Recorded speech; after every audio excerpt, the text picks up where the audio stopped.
has.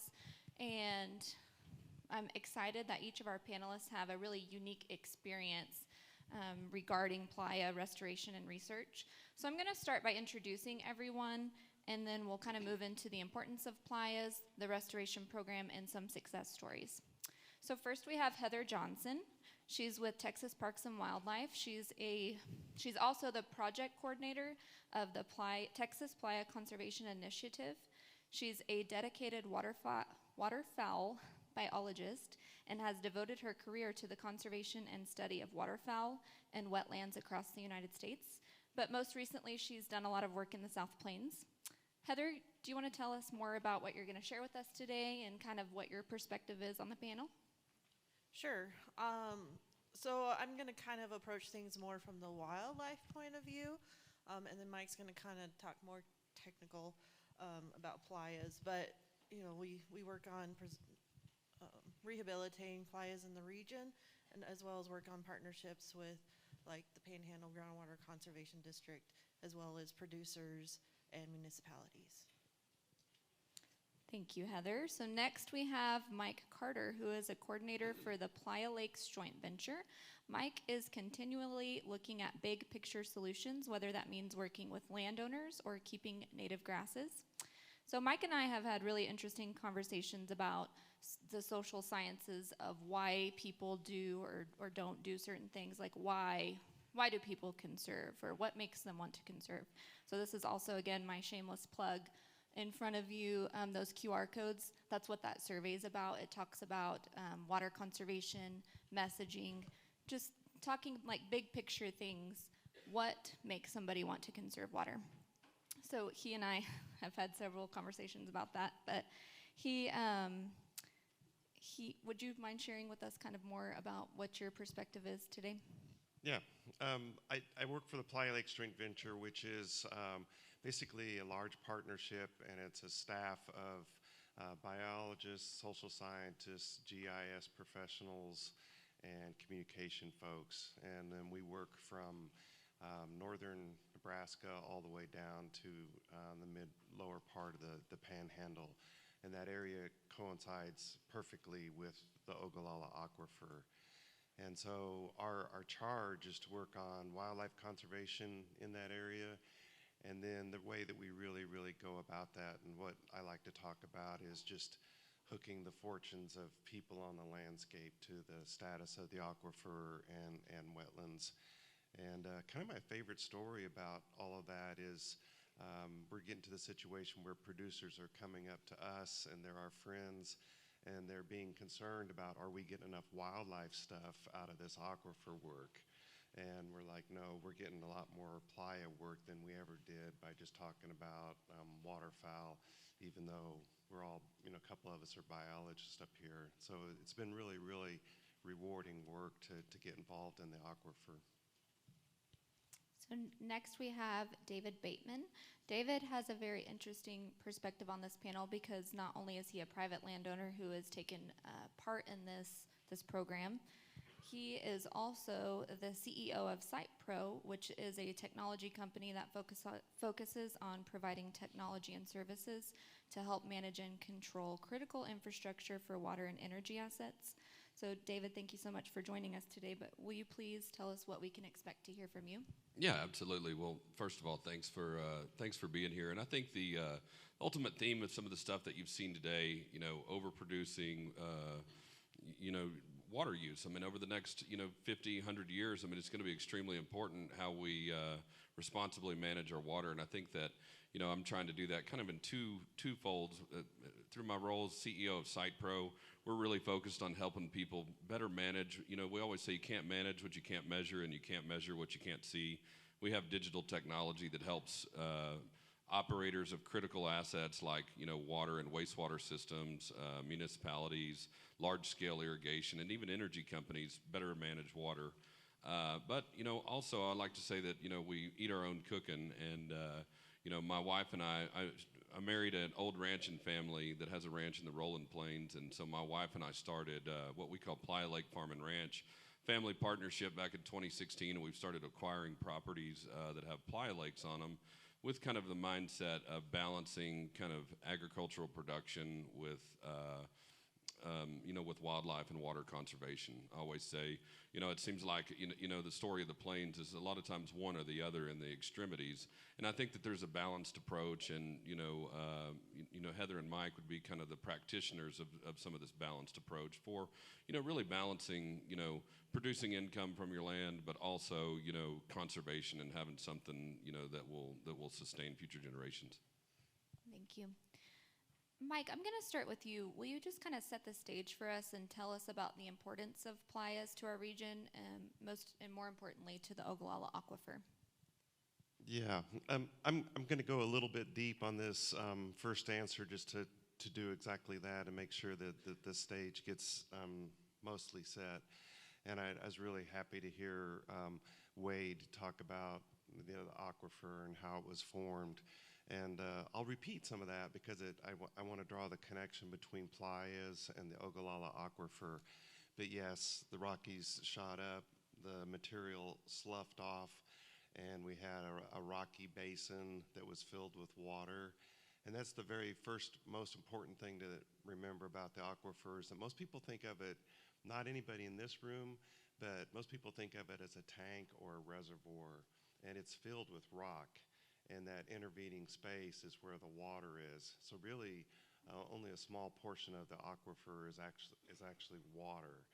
And so all that material coming off, and then a sediment layer on top of it, and then that's where the playas sit, and then that's where the playas have formed. And there's all kinds of theories of why playas formed, everything from buffalo and buffalo wallows to a small depression where the wind blows out the sediment. But basically, you end up with a depression in the landscape that is fed by a watershed. And these watersheds can be a section or more of land. And so envision a system where the rain falls in the watershed, and then you have focused infiltration through the Playa Basin. And then the Playa Basin has structure in it where there's a clay bottom. And that clay bottom has a number of functions that are extremely important to how playas function.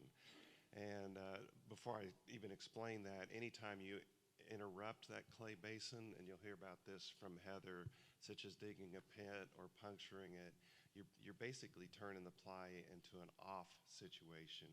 So we like to have playas in an on situation. And then the on situation is where you have that huge clay basin. The playa goes through wet and dry cycles, and when it's in a dry cycle, huge cracks or huge piping features, they're called macropores, form, and then that's where the water heads towards the aquifer. So again, a huge watershed, the water collects on that watershed, and then you have focused infiltration through the bottom of the playa. That goes on for 24 to 48 hours. And then the clay seals, and then the playa starts holding water.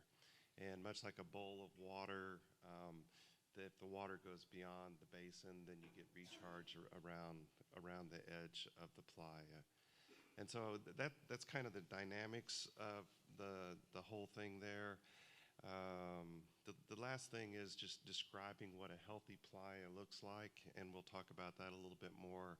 But to keep that on situation going, we like the playa to be surrounded by grass, not too much sediment in the playa itself, no diversions, no pits, no structures that cause the water to leave the playa, and then basically allowing the playas to function naturally. And so you have to kind of think about it that there's almost 30,000 playas out there. And some of them are very small, and some of them are as large as a section. So we were given a system that takes water from the sky, cleans it through the buffer and the clay, and then infiltrates it into the aquifer. And there'll be more questions, and we can talk about how long that takes and how much, but that's the basic kind of setting of what goes on with a playa. Thank you. Heather, will you tell us more about how playas are not only important for the Ogallala Aquifer, but also for our landscape and wildlife? Sure. So I like to approach playas from a holistic point of view, creating a network. So we've fragmented our landscape very heavily in this region. And by what Mike was talking about, my program works with producers. We help restore a lot of those wetlands back to hopefully the best functional state that we can. But not just about the Playa Basin, but making sure that grass buffers are intact, watersheds are intact as much as possible. And why that's important, especially for waterfowl, if you notice, starting September, October, we start seeing a lot of birds in the area, mostly waterfowl. Not just waterfowl, we get shorebirds, several other migrant birds, and almost all of them reliant on the playa in some way, shape, or form. So with a lot of playas that are not functioning, we're losing connectivity. We're losing our playa clusters. So those clusters are really important to connectivity to habitats, creates resources, either roosting or feeding habitat for those wildlife, which again, from a holistic point of view, all functionings need to be function, not just for our groundwater recharge, but for the whole ecosystem as a whole. Thanks. So David, as a private landowner, what do your playas do for you? And if you want to talk more about Site Pro as well, what kind of technology is available to help landowners manage and conserve their water? Sure. Well, I mean, simply put, I mean, if you have a playa on your landscape and it's functioning properly, you're getting, the maximum aquifer recharge, that's probably going to be primarily used locally, for your own use, or conservation later. So I think that, if you have playa lakes on your land, you certainly want them functioning correctly, just from a water resources standpoint. Now to layer that on top of, farming or agricultural use versus like a recreational use, I mean, our thought was really fairly simple. I mean, if you look at, farming through playas or around playas from a agricultural standpoint, it has, I mean, those are the years that, oh, the flood came and wiped out my crop, or, oh, it's really weedy around the lake, and, things like that. And then so it's marginal production anyway. Well, if you can give that back and maximize recreational, the resource from it by having a functioning playa with good grasses, good seed, good availability, whether that's, hunting, bird watching, or just quiet enjoyment.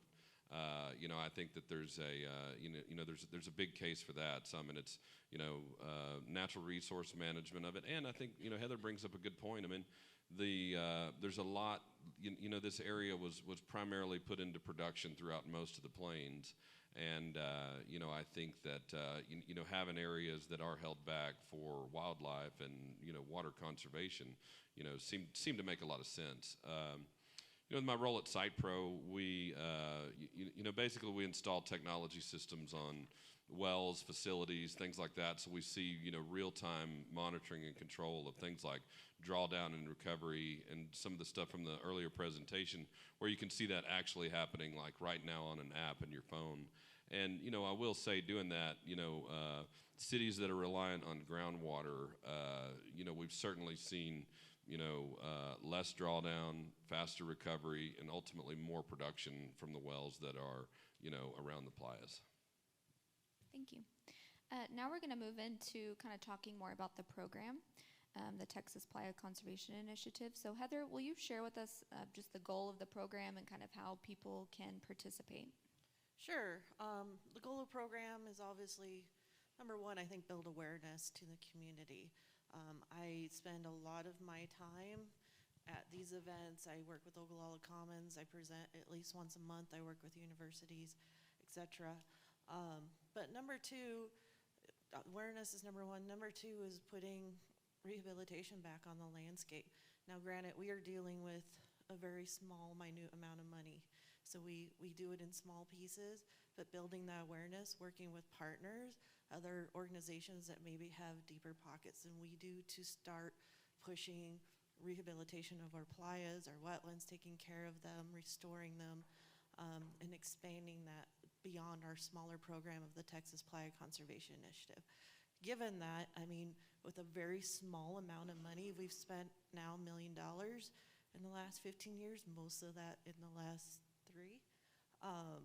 We have put over 3,000 restoration acres on the ground almost 4, I think we're actually approaching. And that's small, but it's something. It's better than nothing. But it's more about education and putting the method, the information out there. And so how can people participate in the program? Sure. So contact myself or the Playa Lakes Joint Venture. You can go to playasworkfortexans.com and reach out. There's actually a reach out link on there, or talk to me today. It's a pretty simple process. Call me up. I'm kind of the primary contact, and I meet with you out on the landscape and take a look, see what we have, see what we can do for your property.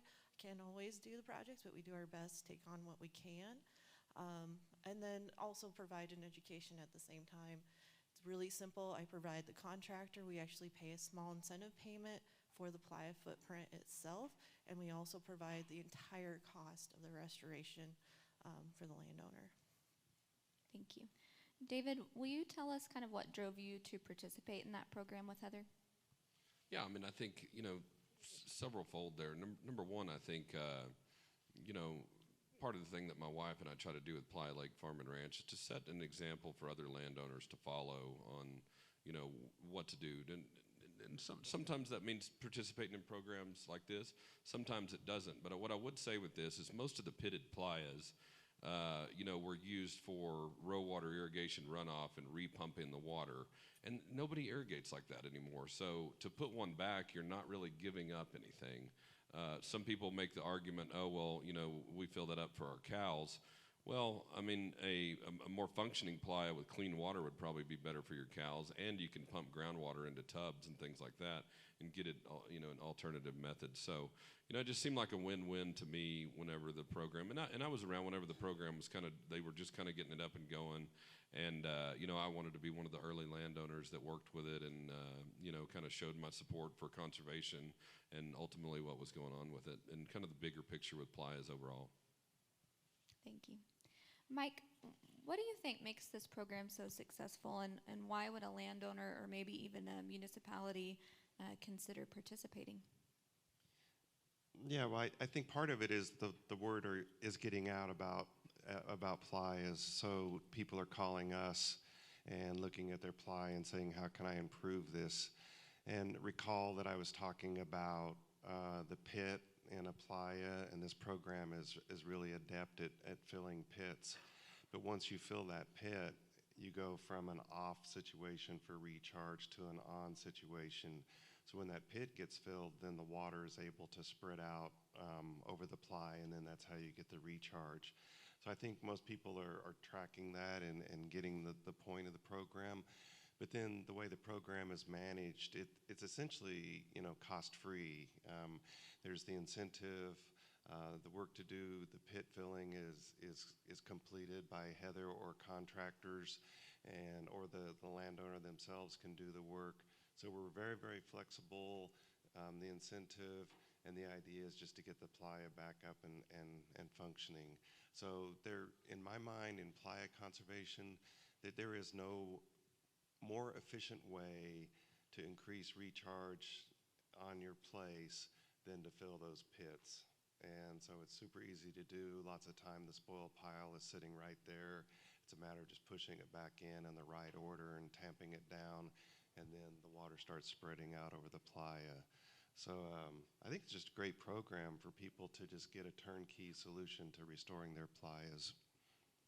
Yeah, and I'll chime in too. I mean, from a wildlife perspective, I mean, Heather and I worked on a project. Well, actually, it was a place that we leased for hunting for years, and then I put the landowner in touch with Heather. He did the program. It had 2 deep pits in it, and then every year all the water would go concentrate them, and the birds wouldn't really use it.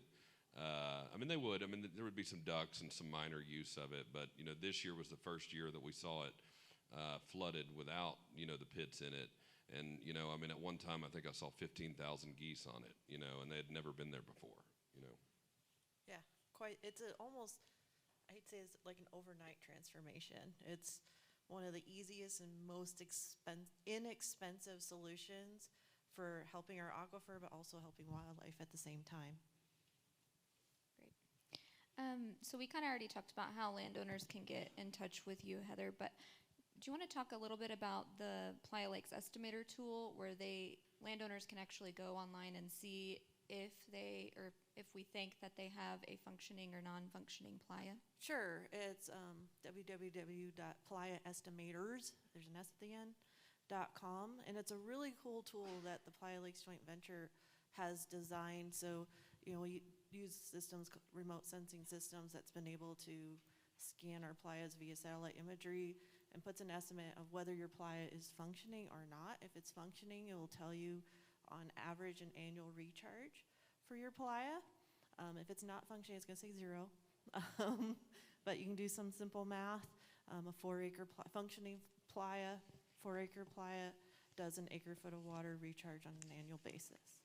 So, is that right? Yeah. So it's a really neat tool. It's fun to play around with. I think it's color-coded too. Easy tool to use, and you can point and click and explore a little bit. So David, do you have any more future plans for playas, more to restore, or any other future things you want to talk about with SitePro?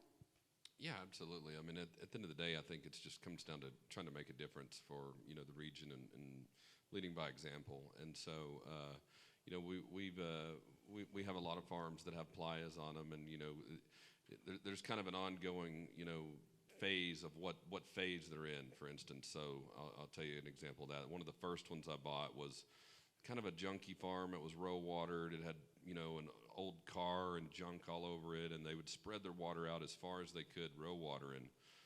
It was 160 acres. We basically put in a playa buffer. There wasn't a pit on this one, and then we concentrated our irrigation and put a drip system in on about 65 acres, which is all we thought was appropriate to do it. We put the rest in grassland, and so not only do we have highly productive farmland on that land, but we also have grassland around the playa that we get to use and enjoy. So those type of projects. Now, some of the land that we bought, they're pristine playas, native, and there's really nothing to do other than just kind of ongoing management. But a lot of them, have been manipulated, and there's kind of larger projects to do, and we hope to continue to be able to do that, over time. As far as SitePro goes, I think that water scarcity is going to become a big deal. I think the number of connected devices, the need to remotely control, monitor, measure things is going to only increase. And I think that, as awareness builds, there's going to be more demand and more need for services and technology like SitePro. So, excited to have the opportunity to be on the leading edge of that. Thank you. Mike, do you want to tell us what's kind of next for you in your role with Playa Lakes Joint Venture? Yeah, like I said, I think approaches that benefit people really drive things, and so we've been working with the city of Clovis in New Mexico, which, if you look at that map of New Mexico, it was right at the bottom of one of the paleo channels that were illustrated earlier. There's playas all on top of that, and so they're feeding that paleo channel, and that's where the air base associated with Clovis, and Clovis, the town itself, draws its water. But you can take that model to many, many towns over the Ogallala, and basically all the towns, almost all of them, get their water from the Ogallala. So playas, at some level, become a starting conversation about how can we increase recharge, but then eventually someone in the room says what needs to be said, which is what we really need to do is get to work on reducing outtakes from irrigation. And then we start talking about conservation, and then we start talking about getting to sustainable. But what's really interesting for the towns is there's an interplay between irrigation for the individual producer and then water for everybody in the town. So we've been working on a program called Tomorrow's Water. That's kind of the branding of it, the idea of looking at the next generation and trying to work that out for specific towns. And we've been very, very successful with that in and around Clovis with the Ogallala Land and Water Conservancy, where they're starting to value the water starting to value the water below the ground.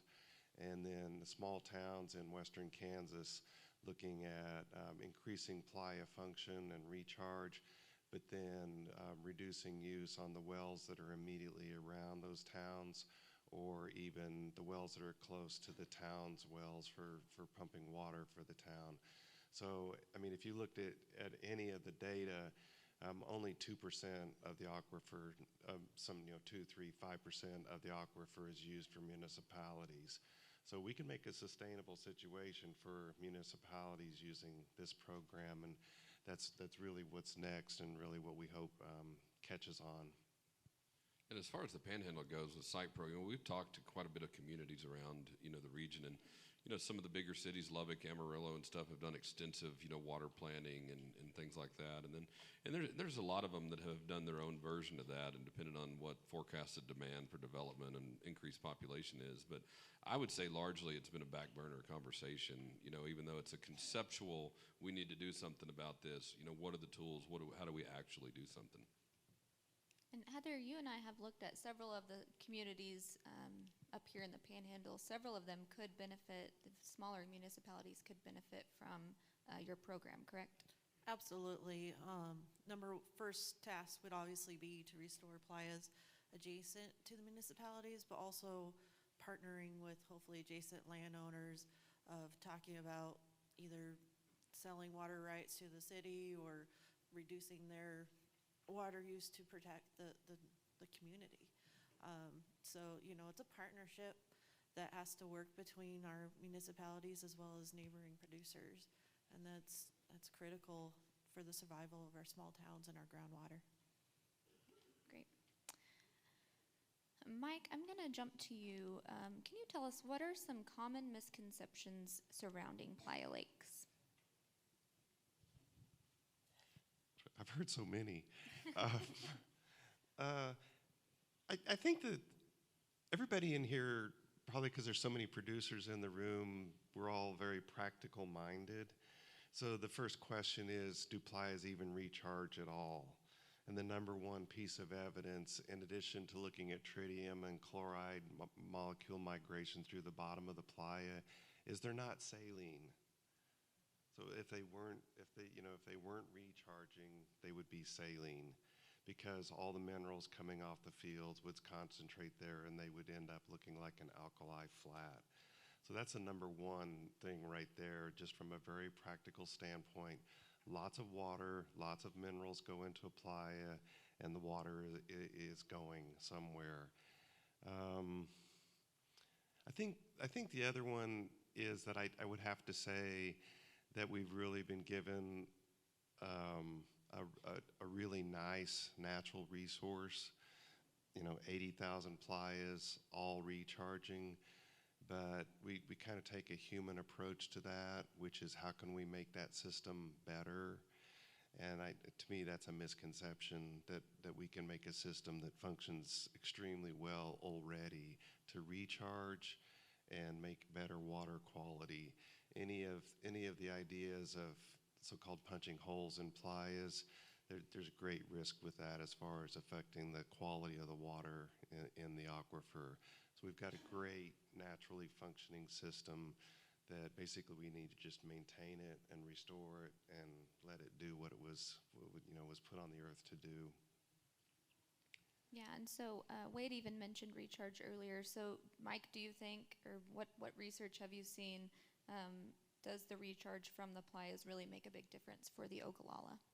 Yeah, I mean, there's two parts there to that question. One is a big difference to the Ogallala and recharge. So we did a literature review years and years ago with USGS, and there's no studies out there that say that playas don't recharge. The debate is about how much they recharge. And so, the terrestrial ground between playas, the amount of recharge in that area is extremely, extremely small. But you can get a lot of recharge through that area if you put a lot of water on it by irrigating. So an acre foot of water on that, maybe a third of that might start recharging.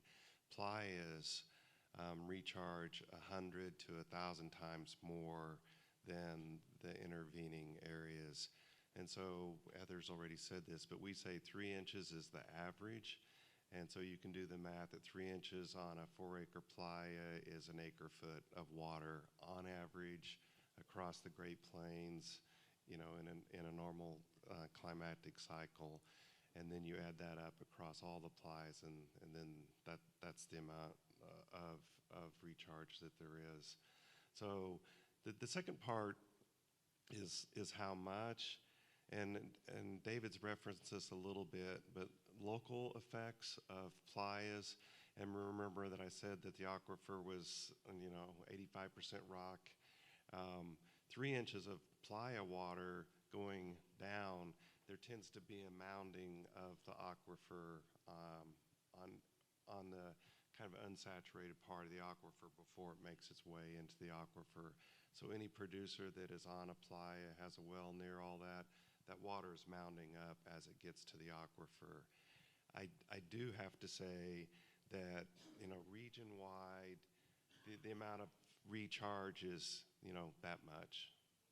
And so, compared to what we're taking out, it's minimal. But then again, one of my favorite producers in Kansas, he said to me, so if we can get to sustainable, then that means your playas become really important. And the answer is yes, from continued recharge and better water quality. I would argue it's probably the most important resource that you have on your property. Don't abuse it. Thank you. So Heather, I know a common question you get from landowners who want to or participate in your program, can they continue to graze the playa and the surrounding grass areas? Yeah, so we've tried to make our program as user-friendly as possible, especially to our producers. Since a lot of the playas that we work on are typically already in grass fields or grass buffers, typically those producers do have grazing operations. So to create a good partnership, we do allow grazing. There's no restriction on that. We can always advise too much grazing or too little, but there's no grazing restriction on any of our programs. Thank you. Before we move on to audience questions, David, I would just want to kind of start with you and work our way down. Just kind of give any closing thoughts that we haven't covered yet, or anything that you would just want people to know. Look, I think a lot of it's just awareness. Events like this, opportunities to interact and talk and think through these real world issues are going to be more important as the population of the plains grows and as water becomes more and more of an issue. So I think the more that we can proactively understand the constituencies who use and need this resource, and some of their constraints and objectives, and figure out how we can work together is kind of paramount for moving forward. Thank you. Mike, do you have any just closing thoughts, anything that you want people to know that we haven't talked about yet? It's another misconception, but it's also sort of gratifying to think about the water that we're using now is because of whatever your grandfather, grandmother, the 2 generations before. So the decisions we're making right now are really affecting our grandchildren. And one of the misconceptions is people think, the water falling from the sky is somehow immediately available.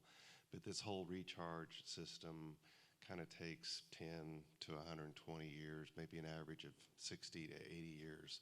So it's definitely a long-term approach, and definitely forward-thinking to be having these kinds of conversations.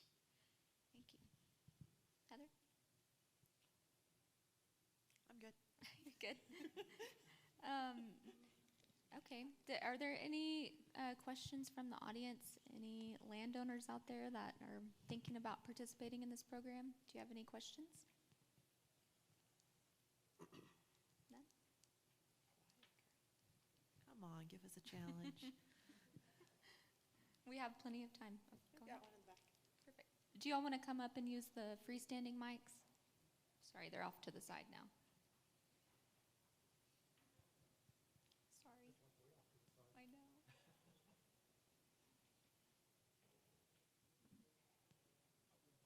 Thank you.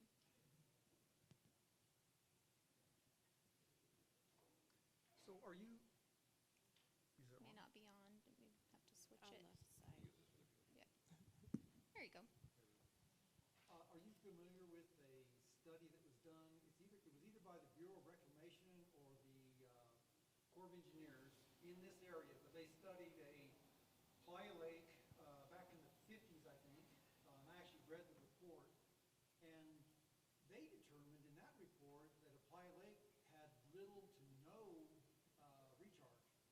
And they even went so far as to actually get out in the middle of it and drill holes through the basin to see if that wouldn't help. Artificially flooded it, and what they found is the deposition of soils in the bottom of the Playa were such that it was all clay and it just seized right up, even with punching holes through it. So I would just like you to elaborate on that if you're familiar with it or not, and maybe there's been newer research since then that has disproven that. Yeah. I'll sit down and shop. Yeah, and look, I'm not familiar with that, with that report. I've heard certain things like that, and I do know that there was some efforts where some, wells were drilled in playas and stuff like that in the past. But I would say that the recharge typically happens, whenever it's the wet and dry cycle. So in a 10-year period, you might have, 2 or 3 years where the playas actually hold water. Well, that clay, merges together when it actually will hold water. And so whenever you get your initial rainfall into a dry playa, there's cracks all into it. That's whenever the recharge is occurring. And then, the clay, what's the right word? Expands. It swells and, creates it where it holds water. That's why I drove here this morning and saw 3 of them holding water. And then after that, the wind blows it around and it'll blow it. If you look, cracks will be forming around the perimeter of that water almost instantaneously. And, the wind will blow the water that's in the playa into those cracks. More cracks will form. So I'd ultimately say the recharge comes from water going into those cracks, versus just the playa. Am I correct with that? Yeah, Heather, it- do y'all, go ahead. It's really interesting. A single study from the 50s, there's a lot of factors there. For example, if the playa was in a field and there's lots of sediment in the playa, the clay basin may be wet and it may be sealed shut. And so you would like to see that on a functioning playa.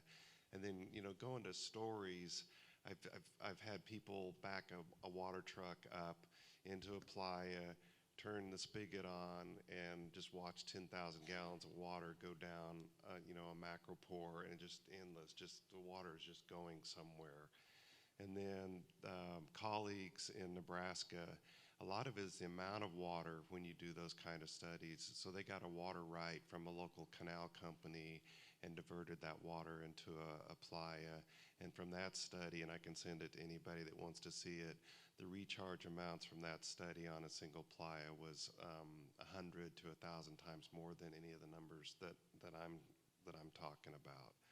So, like I said, in a scientific format, there's a literature review that says that there's no studies that say playas don't recharge. It's just a debate about how much. Yep.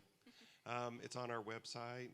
Look for USGS review of recharge. Playa recharge, and I can send it to you if you give me a card also. There's also a professor out of Kansas, Dave Hokus, has done significant research on playas, and Texas Tech University has a lot of information regarding playas themselves. And there's at least one hydrogeologist in the room. You have to respect those folks and their science, but you also have to ask scale. And so if we're talking about the whole Ogallala Aquifer, I did say, it's that much across the whole aquifer. But all the science that I've seen, if, I'm an individual producer with a 20, 30 acre